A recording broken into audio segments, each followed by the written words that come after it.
बाप, बेटे और रूल कुदुस के नाम से आमीन। प्यारे भाइयों और बहनों, आज शनिवार अगस्त की 28 तारीख है। कल हमने संत मोनिका की यादगारी मनाई थी और आज हम उनके बेटे महान संत अगस्तिन की याद करते हैं। अपनी जवानी में अगस्तिन ने अपनी दुनियावी और आज़ादी जिंदगी के चलते न सिर्फ खुदा से दूर रहा, बल्कि उसने अपनी माँ के प्यार और ईमान से दूर जाता गया। चौथे सदी के इस नौजवान विद्वान ने इटली के मिलान शहर में संत अब्रोस से मुलाकात की और अपने ईमान के सफर को धीरे धीरे शुरू किया। संत मोनिका के आंसुओं की चढ़ावर और अटूट दुआओं के बदौलत संत अगस्तिन ने बपतिस्मा स्वीकार किया और सारी दुनिया के पापों के रास्तों को त्याग कर एक नई जिंदगी की शुरुआत की।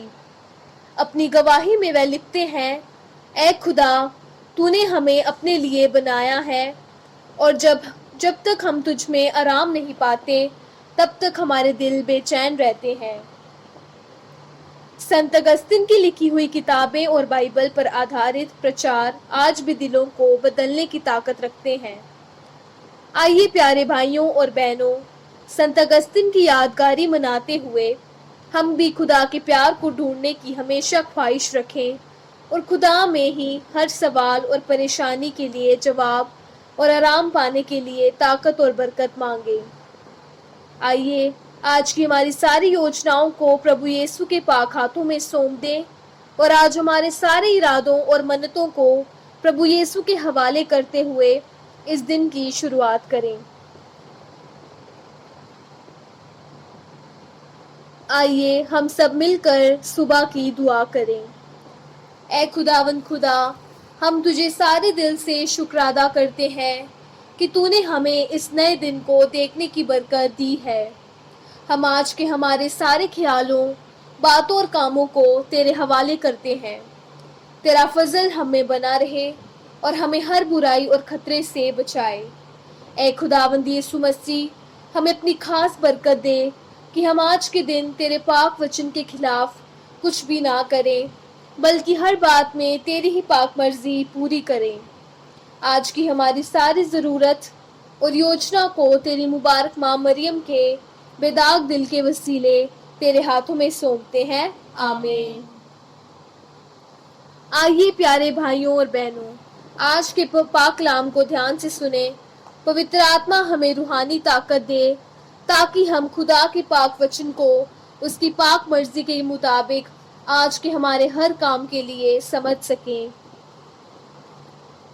पहला पाठ थेसलुनीकियों का ग्रंथ 4:9 से 11। भारत प्रेम के विषय में आप लोगों को लिखने की कोई आवश्यकता नहीं, क्योंकि आप लोग ईश्वर से ही एक दूसरे को प्यार करना सीख चुके हैं और सारी मकेदुनिया के भाइयों के प्रति इस भातृ प्रेम का निर्वाह करते हैं। भाइयों, मेरा अनुरोध है कि आप इस विषय में और भी उन्नति करें। आप इस बात पर गर्व करें कि आप शांति में जीवन बिताते हैं और हर एक अपने अपने काम में लगा रहता है। आप लोग मेरे आदेश के अनुसार अपने हाथों से काम करें। ये प्रभु की वाणी है। खुदा का शुक्र हो।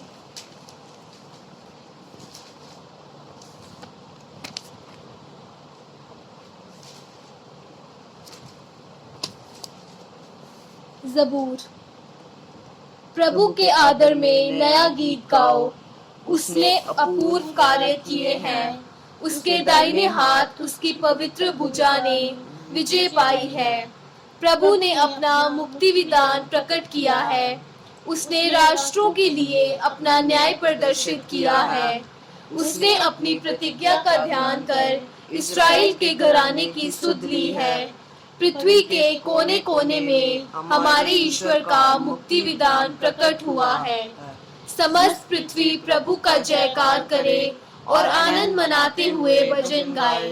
वीणा बजाते हुए प्रभु के आदर में भजन गाकर सुनाओ।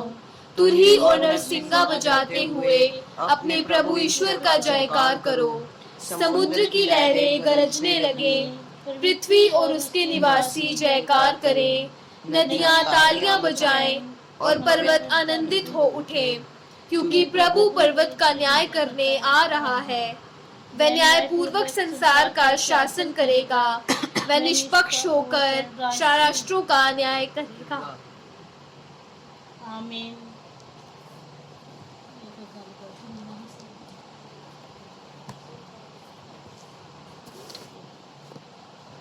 सुसमाचार मत्ती की अंजील उसका 25 अध्याय 14 से 30 तक। स्वर्ग का राज्य उस मनुष्य के सदृश है जिसने विदेश जाते समय अपने सेवकों को बुलाया और उन्हें अपनी संपत्ति सौंप दी। उसने प्रत्येक की योग्यता का ध्यान रखकर एक सेवक को 5,000, दूसरे को 2,000 और तीसरे को 1,000 अशर्फियां दी। इसके बाद वह विदेश चला गया। जिसे 5,000 अशर्फियां मिली थी उसने तुरंत जाकर उनके साथ लेन देन किया तथा और 5,000 अशर्फियां कमा ली। इसी तरह जिसे 2,000 अशर्फियां मिली थी उसने और 2,000 कमा ली। लेकिन जिसे 1,000 अशर्फियां मिली थी वह गया और उसने भूमि खोदकर अपने स्वामी का धन छिपा दिया। बहुत समय बाद उन सेवकों के स्वामी ने लौटकर उनसे लेखा लिया। जिसे 5,000 अशर्फियां मिली थी उसने और 5,000 लाकर कहा, स्वामी, आपने मुझे 5,000 अशर्फियां सौंपी थी। देखिए, मैंने और 5,000 कमाई। उसके स्वामी ने उससे कहा, शाबाश भले और ईमानदार सेवक, तुम थोड़े में ईमानदार रहे, मैं तुम्हें बहुत पर नियुक्त करूंगा। अपने स्वामी के आनंद के सहभागी बनो। इसके बाद वह आया जिसे 2,000 अशर्फियां मिली थी। उसने कहा, स्वामी, आपने मुझे 2,000 अशर्फियां सौंपी थी। देखिए, मैंने और 2,000 कमाई। उसके स्वामी ने उससे कहा, शाबाश भले और ईमानदार सेवक, तुम थोड़े में ईमानदार रहे, मैं तुम्हें बहुतों पर नियुक्त करूंगा। अपने स्वामी के आनंद पर सहभागी बनो। अंत में वह आया जिसने 1,000 अशर्फियां मिली थी। उसने कहा, स्वामी, मुझे मालूम था कि आप कठोर हैं। आपने जहां नहीं बोया वहां लुनते हैं और जहां नहीं बिखेरा वहां बटोरते हैं।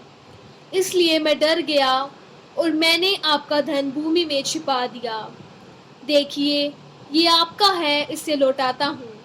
स्वामी ने उससे उत्तर दिया, दुष्ट और आलसी सेवक, तुझे मालूम था कि मैंने जहां नहीं बोया वहां लुनता हूँ और जहां नहीं बिखेरा वहां बटोरता हूँ। तो तुझे मेरा धन महाजनों के यहाँ जमा कर देना चाहिए था, तब मैं लौटने पर उसे सूद के साथ वसूल कर लेता। इसलिए इससे ये 1,000 अशर्फियां ले लो और जिसके पास 10,000 है उसी को दे दो, क्योंकि जिसके पास कुछ है उसी को और दिया जाएगा और उसके पास बहुत हो जाएगा। लेकिन जिसके पास कुछ नहीं है उससे वह भी ले लिया जाएगा जो उसके पास है। और इस निकम्मे सेवक को बाहर अंधकार में फेंक दो, वहां वह लोग रोएंगे और दांत पीसते रहेंगे। ये खुदा की पाक अंजील है। ऐ मसीह तेरी सिताइश हो। हम दुआ करें। हे खुदा, आज के इन पाक वचनों के लिए हम तुझे धन्यवाद देते हैं। हमारे आज के हर दिन, विचार, योजना और मेहनत में तेरा फजल हमें संभाले। हमारी हर मेहनत तेरे रहम और प्यार के चलते तेरी आत्मा के फल पैदा करे और हमारी हर परेशानी, मुसीबत में हमें तेरे पाक फरिश्तों का सहारा मिले। ऐ पवित्र आत्मा, हमारे दिल दिमाग में उतर आओ और हमें अपने वरदानों से भर दे। ऐ प्रभु यीशु, हम पर रहम कर और हमें अपने प्यार और रहम से भर दे, ताकि हम आज के दिन को हलीमगी और प्यार के साथ जी सकें। ये दुआ हम करते हैं अपने प्रभु यीशु के नाम से, आमीन। ए हमारे बाप, तू जो आसमान पर है, तेरा नाम पाक माना जाए, तेरी बादशाही आए, तेरी मर्जी जैसे आसमान पर पूरी होती है जमीन पर भी हो। हमारी रोजाना की रोटी आज हमें दे और जिस तरह हम अपने कर्जदारों को बख्शते हैं, तू हमारे कर्ज हमें बख्श हमें आजमाइश में न पड़ने दे, बल्कि बुराई से बचा। आमीन। सलामे मरियम, पुरफज़ल खुदावंद तेरे साथ है, तू औरतों में मुबारक है, मुबारक तेरे पेट का फल यीशु। ऐ मुकद्दसा मरियम, खुदा की माँ, हम गुनाहगारों के वास्ते दुआ कर, अब और हमारी मौत के वक्त। आमीन। जलाल बाप, बेटे और रूल कुदस का हो, जैसे कि इब्तिदा में था, हमेशा होगा। आमीन। बाप, बेटे, रूल कुदस के नाम से। आमीन।